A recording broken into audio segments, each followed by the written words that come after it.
Hey everybody, Jamie here. So we are heading into a pretty intense news cycle. Canada is barreling towards an election, and Donald Trump's first few months in office will be eventful, to say the least. You might be listening to this right now because you searched for a show covering this stuff. Well, why not just hit that follow button and save yourself the search, because we're going to do this 5 days a week. Follow Front Burner and don't miss an episode. If we get a new fire start in a different location, it could be very difficult to contain. Hi, everybody. Jamie here. That clip off the top was the LA County Fire Chief speaking to CNN on Monday. And by Tuesday morning, a new fire, the Auto Fire, had started up in Ventura County. Tuesday morning also saw the Santa Ana winds pick back up. We're talking about possible wind gusts of up to 112 kilometers per hour. And despite having more firefighters at the ready, this means more danger and fear for a city that has already endured so much. 13 million people under red flag warnings. The National Weather Service calling the conditions about as bad as it gets. Firefighters battling the flames from the air, but soon those winds could be too strong for aircraft to take to the skies. At least 24 people dead. Now the search for the missing. People are saying, I just want to go look at my house and I want to see what's left. We know that. But we have people literally looking for the remains of your neighbors. More than 12,000 structures, many of them homes, gone. One estimate says the insured losses are already at least $30 billion. The Palisades Fire and the Eaton Fire have flattened entire neighborhoods, leaving nothing but outlines and ash where homes once stood. It's expected that this will be the worst natural disaster in U.S. history in terms of cost and scale. These fires raise major questions about the future of Los Angeles, insurance, and just how prepared we are for worsening fires and other climate change-fueled disasters. To work through all of this, I'm glad to be joined today by New York Times writer and columnist David Wallace Wells. David is one of the most insightful and knowledgeable writers on climate change and our preparedness for it, something he explored in his book, The Uninhabitable Earth: Life After Warming.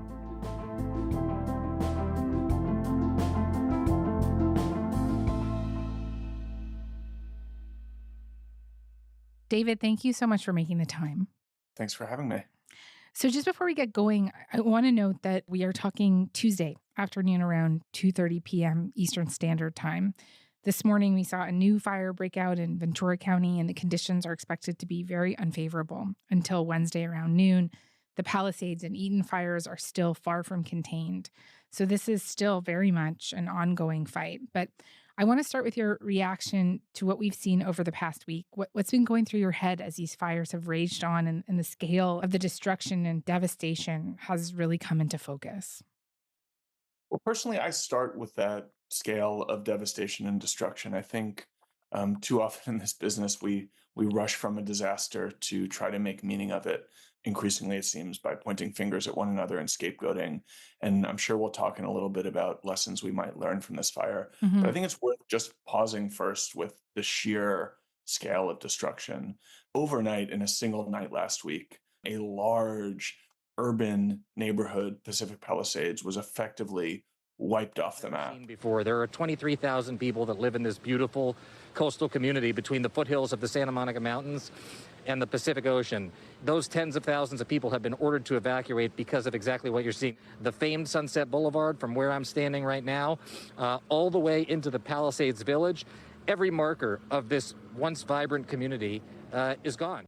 Another neighborhood in Los Angeles, Altadena, is now pockmarked with as many as 5,000 destroyed homes. The Eaton Fire has wiped away decades of rich Black history and culture in Altadena, a town that became a sanctuary for Black Americans fleeing the Jim Crow-era segregation in the South.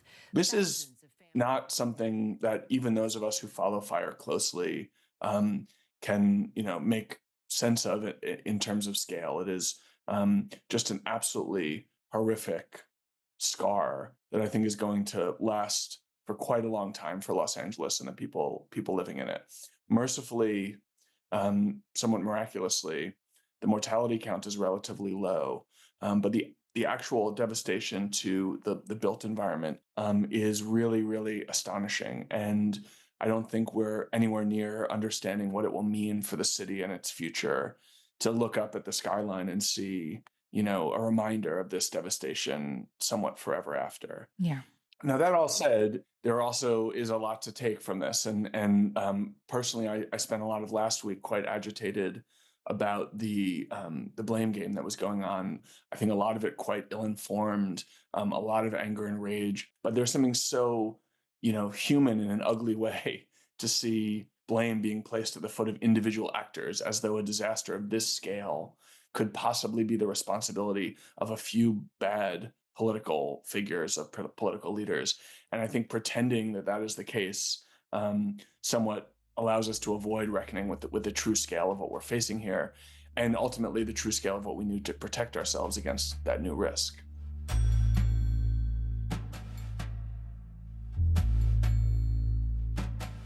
I want to get into that more with you.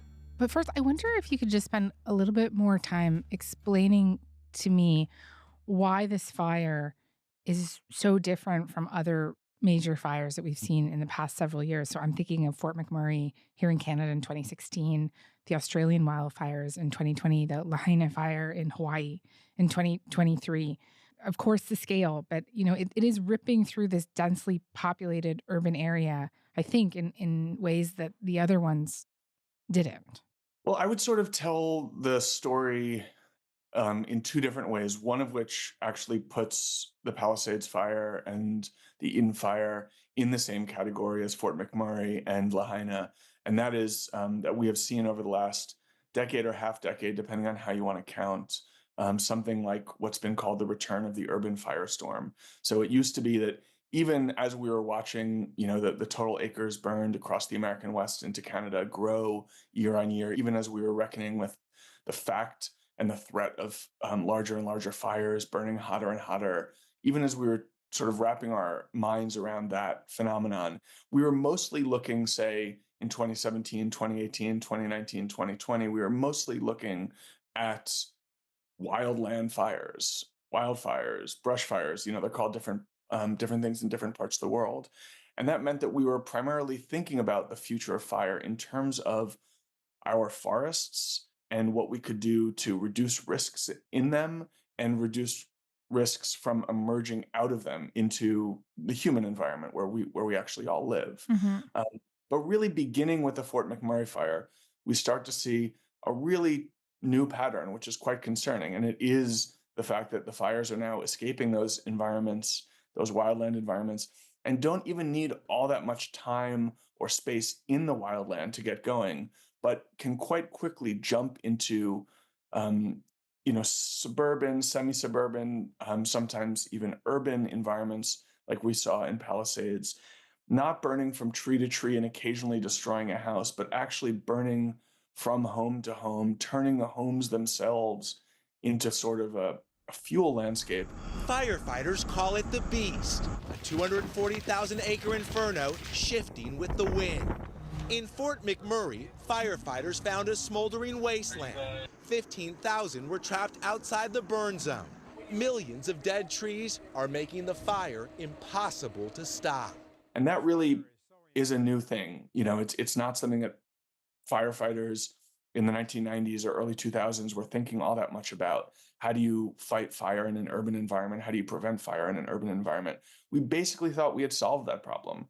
We thought we had retired it, sometime towards the end of the 19th century, the early 20th century, and basically didn't have to worry much about large-scale fires in urban settings. Mm-hmm. Maybe a building, a building suffering or going under here or there, but it was not, we were not regularly encountering environments and disasters like we saw, for instance, when the Great Chicago Fire, or going farther back in time, the Great London Fire. Those were understood to be relics of the past.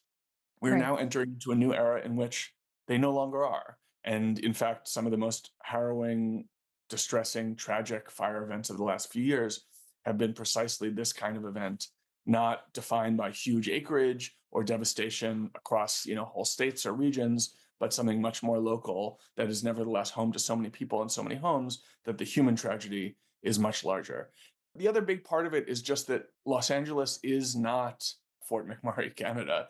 It's something much more like New York City, like London, like Paris. I mean, it is one of these major cultural capitals full of incredibly wealthy, powerful, well-connected people with huge social media reaches.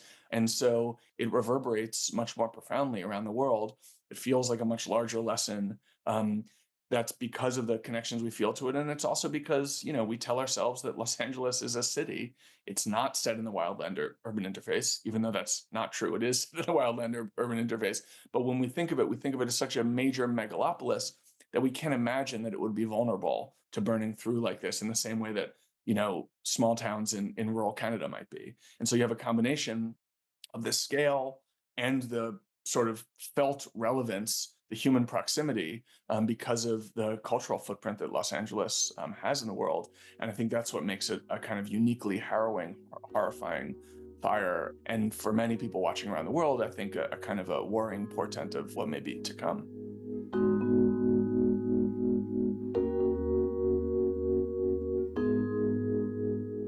I take your point that you made earlier that there's no one thing or two things that actors could have done here, but I do want to drill down into some of the blame with you for a few minutes.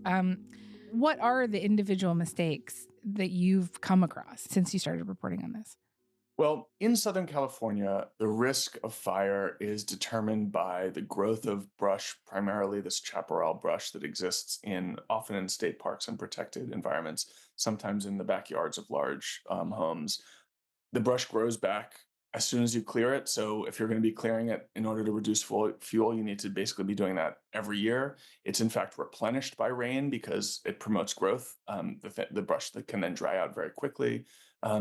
It's a almost a Sisyphean challenge to make this landscape relatively fire safe. But I think ultimately the challenge is more on the sort of housing and urban planning side of things rather than on the fuel reduction and mitigation side of things. And that means making sure that homes that are built anywhere in harm's way are up to a quite progressive code, doing things like clearing brush from 5 or more feet around the house. It means making sure that the roofs are made out of the right materials. It means handling things like the direction of street pathways so that they don't channel winds and become wind tunnels in a crazy wind event. And a lot of these things are quite long-standing issues with many of the urban environments of Los Angeles. Many of them were called out in particular in the Pacific Palisades at various points over the last decade or two. But it's not like there were political decisions made in the last 3 or 4 or 5 years that took this environment from a place of true safety to a place of true danger. These are accumulating risks that have been created many, many decades ago by the decision to build at all in these environments, and especially so expansively into these environments without really reckoning with the risk of fire. And we haven't done enough to account for that, to adjust for that, and to allow ourselves a decent chance of navigating the real fire hazard that emerges as a result. Mm-hmm. But when I look back at these fires in particular, we're talking about Santa Ana winds that were at times blowing over 100 miles an hour. A fire powered by those winds cannot be stopped. You can't fly water planes over them in wind conditions like that. You can't have firefighters in the path of flames like that. And so in this instance, I think there probably were things that could have been done 5 years ago, 10 years ago, even 50 years ago along the way that might have made many of these homes more resilient and less sure to burn down to the ground as they did. But it's not like anything that could have been done in the recent past would have contained this fire. Going forward, thinking not just about the future of Pacific Palisades, but all of the areas of Los Angeles that are in similar positions, which are many. I think we want to, implement as many of the lessons from those last 50 years as we can learn through this fire as possible. It's not going to get better by the force of climate, and it's not going to get better by California water policies. It's really only going to get better if we decide to make affirmative choices to make our homes less vulnerable and more resilient in the face of fire.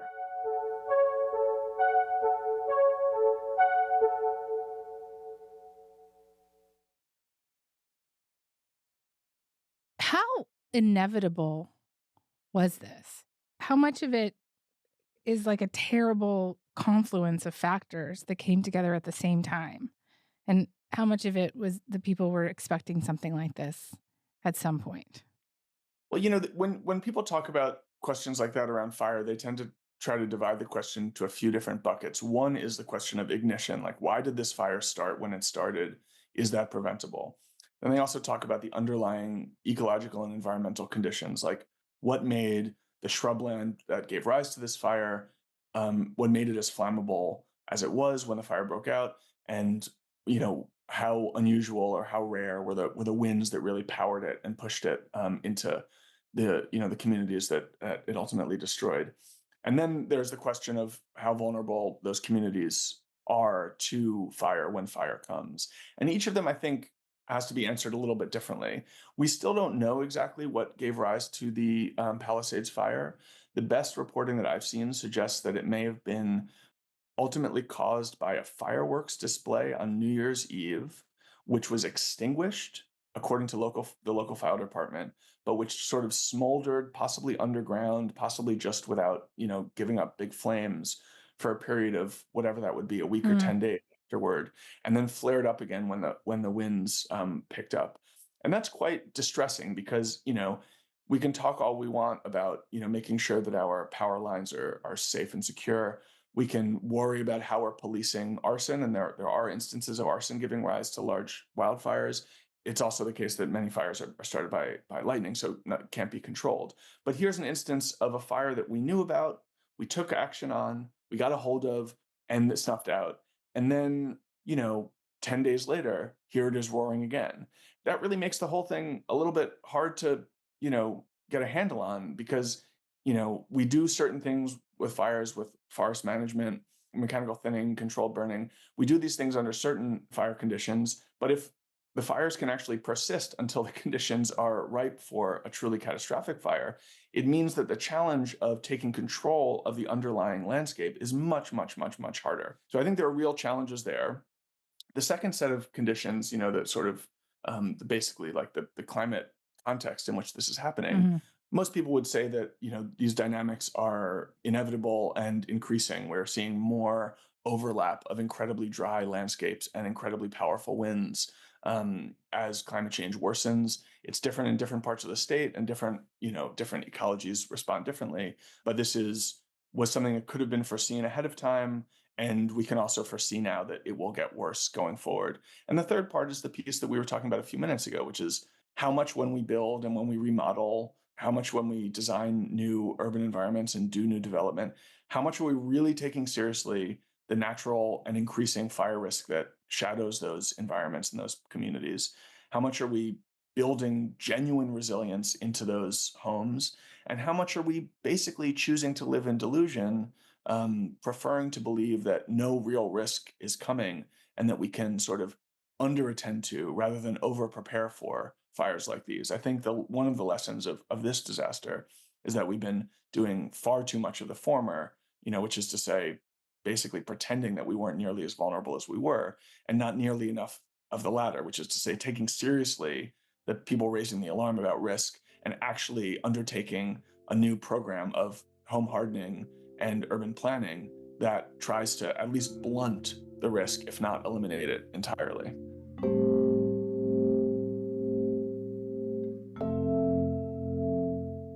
Given that ongoing risk, what do you think is going to happen now to these areas? Are they going to be rebuilt? If so, how do you think that that's going to go? The people that live there, what kind of battles are they going to face with things like insurance? Yeah, the truth is, I can't say I know. I wrote a big story about fires in Los Angeles 5 years ago, and I've written about fires there and in the region pretty regularly ever since. And I've had this experience that as a New Yorker, as a lifelong New Yorker, whenever I'm working on those stories, I'm told by the people in California that while, my facts are right, I'm portraying it accurately, that there's something a little bit hysterical in my tone. And they say to me, we've always had fire here. We know it's getting worse, but we also know how to handle it. We haven't done that stuff yet, but we can. It was a sort of like, you're an outsider, and we know it looks really horrifying to you, but here it seems like a much more manageable and familiar threat. But this fire season, and these fires in particular, the people I've spoken to are telling me a very different set of things. They're much more likely these days to be comparing what's happened over the last week to 9/11. Wow. They're not as likely to be telling me I've basically heard from nobody who said that I was overreacting and talking about this, these fires. Many of them are thinking in quite profound ways about the settlement patterns in the whole region, often crassly about what it will do to, real estate values and home values, which is, significant for many people, of course. But it seems to have prompted a much more profound reckoning with the new landscape of risk than any of these other fires that we've seen over the last 5 or 10 years. And that's really saying something, since a lot of those fires were quite destructive. Now, what that means in terms of development or redevelopment, rebuilding, I think is very much an open question. 5 years ago, I would have told you, the people I spoke to in LA told me, we're rebuilding here. We're resilient people. We're fire resilient. And in fact, a lot of people said, it's kind of nice. I get to rebuild my dream home with the insurance money that I got. And they might say, my insurance premiums haven't even gone up yet. How can you tell me that this is an existential threat to this neighborhood or this landscape if the insurance company isn't even making me pay more for protection against fire risk? Mm-hmm. That has changed dramatically over the last 5 years. And now it's the case that in many of these parts of LA, you can't get private fire insurance. As climate-caused disasters surge in frequency and cost, insurance companies are pulling back on coverage. Last summer, California's largest insurer canceled or refused to renew 72,000 policies because of the wildfire risk. We had to pay $65,000 to buy another insurance right away because I was afraid of fire. Many homes are covered by the state's insurer of last resort plan. Those payouts are supposed to be capped at $3 million, which sounds like an awful lot of money, and it is. But actually, in a neighborhood like Pacific Palisades, it doesn't get you very far. Yeah, it certainly doesn't get you the full value of most of those homes. And I know, in Malibu, many of the homes that were destroyed were much, much more valuable even than that. 10, 20, even $50 million homes. What will happen as these claims are made through the insurance market is very TBD. The insurance program, the last resort insurance program, does not at the moment have sufficient money to cover all of them. My understanding is that presumably it will extract some additional money from ratepayers elsewhere in the state to cover these losses. And that is the way that program was set up. But the political, blowback that will produce is likely to be quite immense, especially if that additional money being paid for by a middle-class homeowner is subsidizing the rebuilding of, Mel Gibson's Malibu mansion or whatever. Mm-hmm. And so exactly how the California insurance market shakes out from all of this, I think is going to be quite a battle over the next several years. And I'm not sure that I can say, or anyone can say with confidence, where it'll end up. One possibility that many have floated is that it simply won't be possible to buy fire insurance anymore in many parts of the state. And what that means in terms of patterns of development and, the future of a neighborhood like Palisades, or indeed, of Topanga, of Malibu, of many of the communities up in the hills of the Santa Monica Mountains, I think we just don't know. But I certainly think we can't count for certain on the developmental pattern that we've observed over the last few decades, where whenever there was a fire, there was not just a rebuild, but a rebuild towards more opulence and wealth. I think that it's possible that, other parts of LA will become more desirable, in part because of their seeming safety from fire risk. And what that means, more broadly, I think is an even more profound question. I think I mentioned 9/11 a few minutes ago, and a number of people in LA have used that analogy with me. I live in New York, and, I walk past Ground Zero, regularly. And the way that neighborhood remains scarred by that event is ambiguous. Most people walking those streets just walk those streets to work and to the subway and home. But it's also a huge museum that draws many millions of visitors every year to mark that tragedy. And I think that it's quite possible that whatever happens in Palisades, the neighborhood will be remembered, not just for years, but for decades going forward, as the site of a truly generational horror and trauma of the kind that even fire-hardened Californians simply couldn't imagine just a few years ago. David Wallace-Wells, I want to thank you very much for this. This was great. Thank you.